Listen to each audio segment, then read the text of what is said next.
Anda kembali menyaksikan Berita Medan bersama saya Rusdi Maulana. Berikut kami hadirkan kembali 3 informasi utama hari ini. Pasca tawuran remaja di Kabupaten Deli Serdang yang menewaskan 1 orang, polisi menangkap 4 orang tersangka.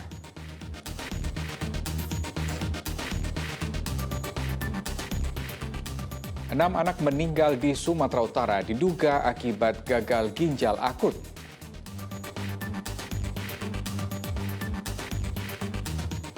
Ya, mencicipi gulai ikan salai dari Tapanuli Selatan, makanan pedas khas suku Mandailing di Kota Medan.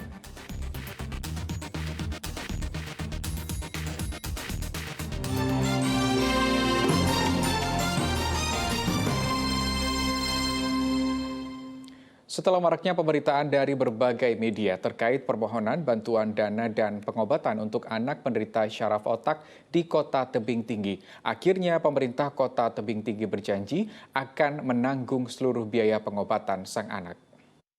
Salam Bapak, salam.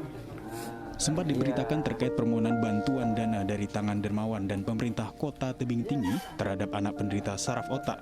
Akhirnya pemerintah Kota Tebing Tinggi melalui pejabat wali kota Muhammad Dimyati membawa langsung anak penderita penyakit tersebut ke Rumah Sakit Umum Kumpulan Pane Kota Tebing Tinggi. Saat menjalani pengobatan terapinya, Sentia Alipah, anak 7 tahun yang didiagnosa saraf otak ditemani neneknya yang selama ini menjaganya dari kecil. Sementara kedua orang tuanya sudah bercerai dan meninggalkannya seorang diri dengan neneknya. Itu anak gangguan saraf otak, ya, kelumpuhan saraf otak. Tapi si anak itu masih merespon, sudah dibawa ke rumah sakit umum. Hari ini itu jadwal dia terapi. Kalau rekan-rekan juri warta mau lihat, hari ini beliau sedang terapi di rumah sakit umum. Untuk biaya pengobatan ditanggung negara, Pak. Siap. Kini keluarga Sentia Alipah mengucapkan terima kasih kepada pemerintah Kota Tebing Tinggi atas bantuannya agar sang cucu bisa berobat. Muhammad Hamdani melaporkan dari Kota Tebing Tinggi. Kita ke informasi lain, masih mahalnya tiket pesawat mengakibatkan penumpang beralih transportasi ke transportasi laut. Jumlah penumpang tujuan Medan Batam di Terminal Bandar Deli Belawan, Kota Medan pun mengalami peningkatan penumpang. Meningkatnya harga jual tiket pesawat hingga Rp1.400.000 per satu penumpang mengakibatkan warga Medan yang menjadi pekerja di kawasan Batam beralih transportasi ke transportasi laut. Jumlah penumpang yang sudah membeli tiket di Terminal Bandar Deli Belawan, Kota Medan mencapai 2.424 penumpang. Sebelumnya penumpang KM Kelut tujuan Medan Batam sebanyak 1.800 penumpang. Harga tiket eksekutif di KM Laut tujuan Medan Batam senilai Rp693.000 untuk penumpang dewasa dan Rp93.000 untuk penumpang anak-anak. Sementara untuk kelas ekonomi, harga tiket Rp230.000 per penumpang untuk dewasa dan penumpang anak-anak senilai Rp23.000 per penumpang. Yang hari ini naik 2.424. Tujuannya kemana aja, Pak? Ke Tanjung Balai Karimun, Batam, Tanjung Priok. Tiket masih seperti biasa, tidak ada kenaikan harga tiket. Salah satu penumpang KM Kelut, Safarudin menyebutkan meski jika menggunakan pesawat lebih cepat dan nyaman, namun harganya lebih mahal dibandingkan harga tiket kapal laut sehingga dirinya beralih ke transportasi laut. Karena ya biaya itu kan lebih ringan kapal laut, ya kan? Ya. Kan kita lebih nyaman di pesawat kan, 45 menit nyampe. Tapi kan biaya besar kali. Kalau naik pesawat berapa Pak biayanya? 1.4. 1.4. Iya, 1.400. Itu tujuan mana Pak? Batam. PT Pelni juga akan menambahkan jumlah keberangkatan untuk mengantisipasi membludaknya pengguna jasa transportasi laut khususnya jelang hari Natal dan Tahun Baru.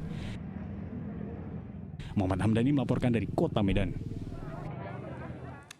Ya, dalam memperebutkan Piala Asosiasi Futsal Provinsi, sebanyak 48 tim futsal dari berbagai daerah di Sumatera Utara bersaing dalam turnamen Futsal Championship yang digelar dari 17 hingga 21 Oktober 2022. Kejuaraan ini nantinya sebagai wadah pencarian bakat atlet untuk persiapan PON tahun 2024 mendatang.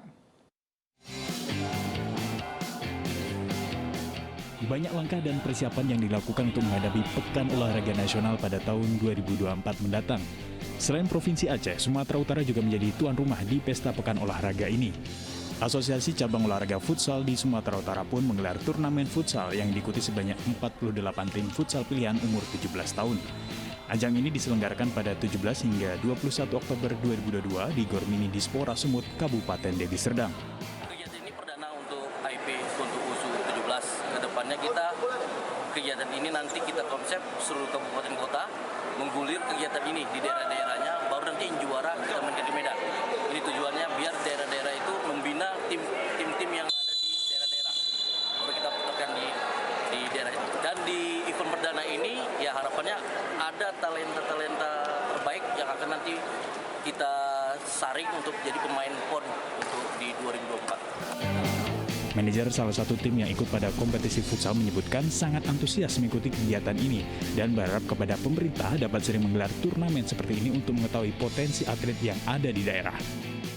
Antusias dan positif, kami berharap kegiatan ini tiap tahun ada dilaksanakan. Jadi event-event seperti ini bisa jadi ajang seleksi dan pembinaan bagi tim-tim, terutama bagi tim daerah yang punya akses untuk main di tingkat provinsi.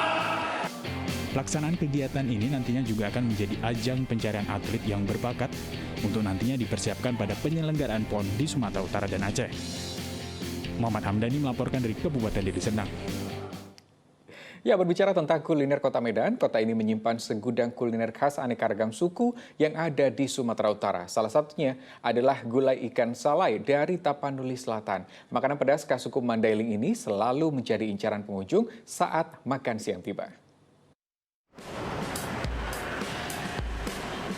Gulai ikan salai merupakan makanan khas Mandailing yang berarti ikan yang dikeringkan.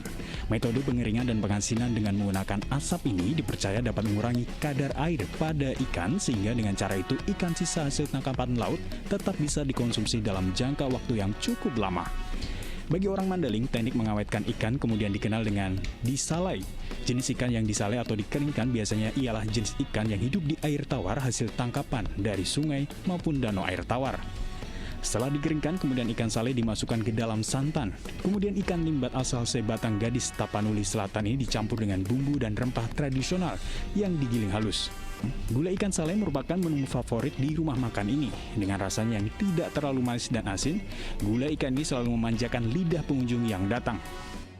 Dikarenakan saya terlahir dari keluarga Mandailing, di rumah saya sering makan masakan ikan salai, ayamnya. Jadi saya udah terbiasa dari kecil, saya suka makanan Mandailingnya. Dan menurut saya makanan di sini enak, paling enak di Kota Medan. Kalau untuk ikan salainya sendiri seperti apa? Mantap, saya suka. Selain gulai ikan salai, sedikitnya ada 27 jenis makanan khas Mandailing yang dapat dinikmati pengunjung di rumah makan ini. Seperti gulai ikan mas, terong sambal, sayur daun ubi tumbuk, hingga lalapan makan siang yaitu pakat rotan. Namun gulai ikan salai ini tetap menjadi menu favorit di rumah makan yang berada di Jalan Mandala, Kecamatan Medan Tembung, Kota Medan. Di sini kan mayoritas Tapanuli Selatan. Kita menyediakan masakan seperti ikan salai, mas arsik, ayam kampung, telur pendang, daun tumbuk, dan sambal tutuk. Sampai sekarang kira-kira masih dipertahankan. Kita mulai dari awal kita menyediakan makan ini, kita menyediakan ikan salai. Sampai sekarang kita tidak pernah melupakan ikan salai, tetap selalu ada di makanan rumput ini. Untuk menikmati gulai ikan salai yang sudah disajikan dengan nasi dan minuman, pengunjung cukup mengeluarkan uang senilai Rp18 hingga Rp23.000 per porsinya. Muhammad Hamdani melaporkan dari Kota Medan. Ya, demikian berita Medan hari ini. Saya Rusdi Maulana, pamit undur diri. Terima kasih atas perhatian dan kebersamaan Anda. Selamat beraktivitas dan sampai jumpa.